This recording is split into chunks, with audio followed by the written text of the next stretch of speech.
আসসালামু আলাইকুম। সবাই কেমন আছেন? আশা করি আল্লাহর রহমতে সবাই ভালো আছেন আর আমরাও ভালো আছি।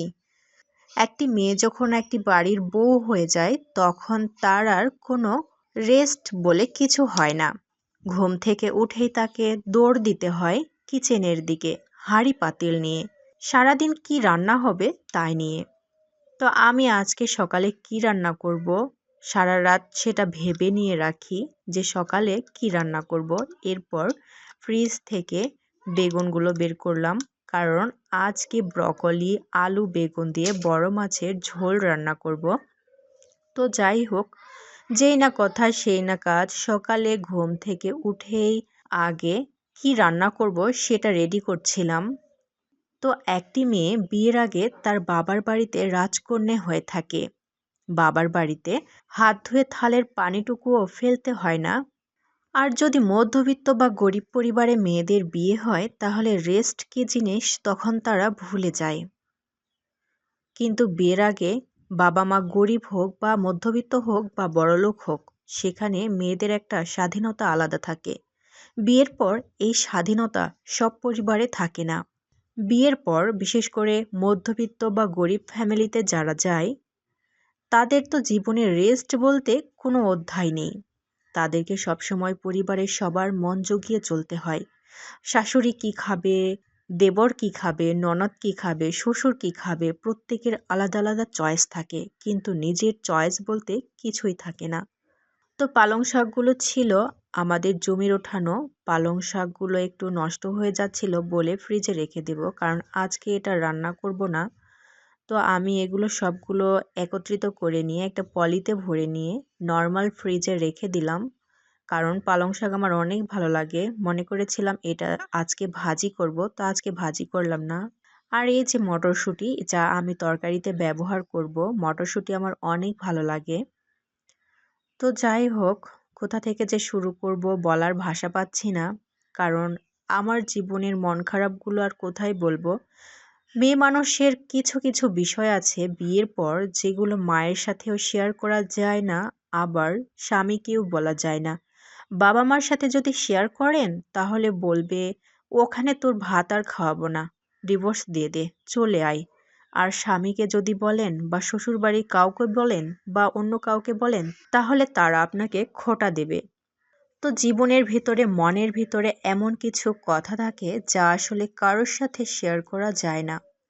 তো ভাবলাম এখানে আমার প্রাণপ্রিয় কিছু ভাই ও বোনেরা আছে যাদের সাথে শেয়ার করলে মনটা একটু হালকা হবে। মনের ভেতরে এতটা পাথর জমে আর রাখা যায় না। কি আর করার, সকালে ঘুম থেকে উঠে সবার জন্য রান্না করতে হবে। শ্বশুর খাবে মাছের ঝোল, শাশুড়ি খাবে রুটি, ননদ খাবে নুডলস, আর আমার দেবর খাবে খিচুড়ি। সবার জন্যই রান্না করতে হবে, আর সবার জন্য রান্না করতে এই কিচেনে আমাকে একা রান্না করতে হয়। আমার পাশে কেউ থাকে না। সবাই যে যার মতো বসে বসে থাকে, শুধু হুকুম করবে, হয়েছে রান্না, রান্না হয়েছে, আর কতক্ষণ। আমি তাদেরকে বলি, এই তো আর অল্প কিছু সময়ের মধ্যেই শেষ করে দিচ্ছি রান্না, আপনাদের সবাইকেই খেতে দেব। সবাই আমার দিকে তাকিয়ে হা করে থাকে, কিন্তু আমার কাজে কেউ হেল্প করে না। আমাকে একা একা রান্না করতে হয়, সবার মন জুগিয়ে চলতে হয়। সবার মন জুগিয়ে যদি না চলি, দিন শেষে ভালোবাসার মানুষ সেই স্বামীটিও বলে, কি কারো কথা শুনে চলতে পারো না? বাড়িতে কি কোনো কাজ নেই?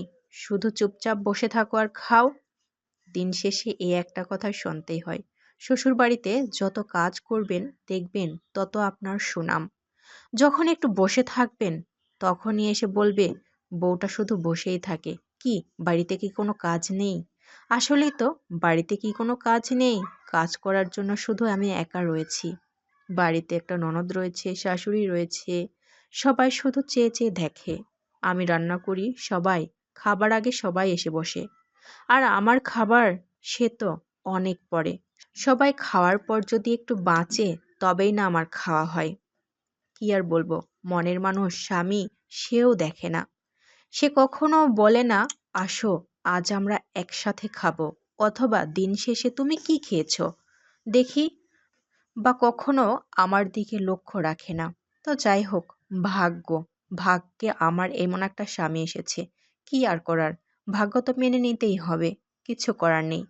আমি গরিব ঘরের মেয়ে, দিন শেষে যে দুমুঠো ভাত পাচ্ছি এই তো অনেক। এর চেয়ে আর কি আশা করা যায়। তো যাই হোক, ব্রকলি আমার অনেক ভালো লাগে। আর আমার ভালো লাগে বলেই বাসার উপর তরকারিওয়ালা এসেছিল, ওনার কাছ থেকে ব্রকলিটা নিয়েছিলাম। আর বাকি সবজিগুলো বাসায় ছিল। তো ব্রকলি, আলু, বেগুন দিয়ে বড় মাছের ঝোল রান্না করলাম।